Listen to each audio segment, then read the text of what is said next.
Do you know that all Italian words have a gender? But how do you tell the gender, especially when you don't know that word? Keep watching, cause today I'm gonna give you a simple guide to guess the gender of a noun in Italian.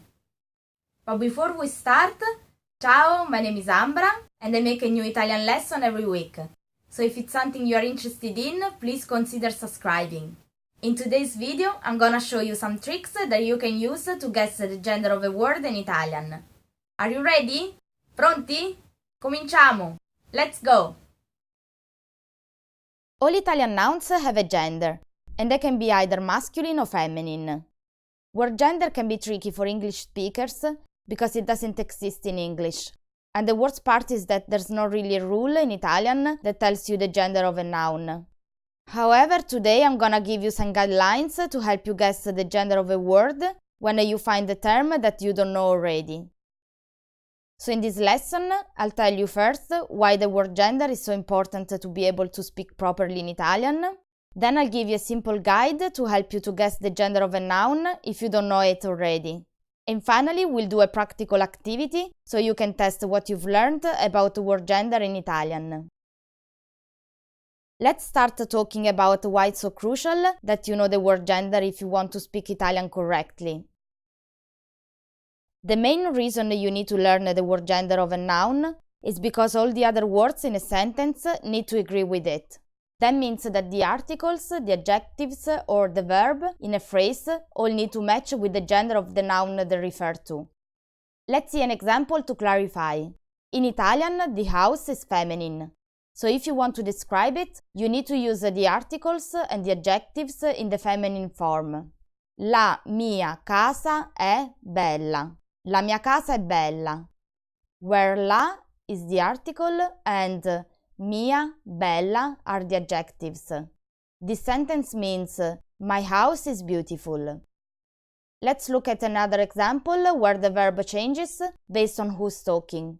So if it's a boy or a man, they'd say sono nato, while if it's a girl or a lady, they'd say sono nata. This means I was born, and in this case, the verb has to agree with the gender of the person that's speaking. Now that you know why it's so important to learn the word gender in Italian, I want to give you a simple guide to help you recognize it when you find a new noun. Anyway, because these are only general guidelines, there could be exceptions, so use them as a starting point, but try to learn the gender of a word gradually, taking a note every time you add a new word in your vocabulary. With this being said, let's start with the first clue to guess the gender of a noun. If this word refers to a person, it will always have their gender. So for instance, padre, which means father, is masculine, whereas madre is feminine and it's the Italian word for mother. This rule can also apply to pet, like for example the male cat, which is gatto, while the female cat is gatta. Note that generally this is not valid for wild animals, but just for pets. Also, when you are in doubt on the gender, you normally use the masculine form. Let's move on to the second tip to recognize the gender, which is looking at the article in front of the word. The masculine articles are il and lo on the singular form, and I or gli at the plural. The feminine articles instead are la on the singular and le on the plural. So you can use it as a clue to tell you if a noun is masculine or feminine. For example, you know that giorno, that means day, is masculine because its article is il on the singular and I on the plural. Same for casa, the house, where the article is la on the singular and le on the plural form.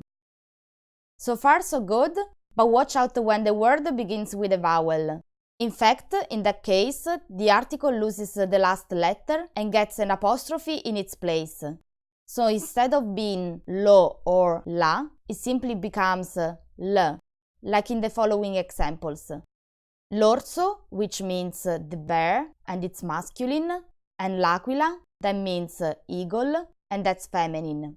As you can see here, it's impossible to tell from the article if the noun is feminine or masculine. So what? This brings us to the third clue, which is looking at the way a word ends. So for instance, nouns ending with the vowel O are generally masculine, like tempo, which means time, or letto, that is the Italian word for bed. On the other hand, words that have the vowel A as the last letter are typically feminine, such as penna, that means pen, or città, which is the city in English. Note that this rule only applies to the majority of the words, but not to all of them. To keep it simple, we are not gonna look at the exceptions today, and I'll cover them in a later lesson. Back to our topic, watch out the words ending with the vowel E. Indeed, there's an equal chance that they are masculine or feminine. Like for example, mare, which means the sea and it's masculine, and estate, that's the summer and it's feminine. These words both end in E, and if there's no article in front of them, it can become tricky. So in these cases, you can see if any of the remaining rules can help instead. The following tip is to see if the word doesn't come from Italian but from a foreign language, like for example English. In fact, the majority of these words in Italian are masculine, such as computer or hotel. Finally, the last clue to recognize the gender is to see if that word belongs to one of the following categories. Are generally masculine the days of the week, like lunedì, which is Monday, the seas, mountains or rivers, for example Vesuvio, that is the Italian volcano.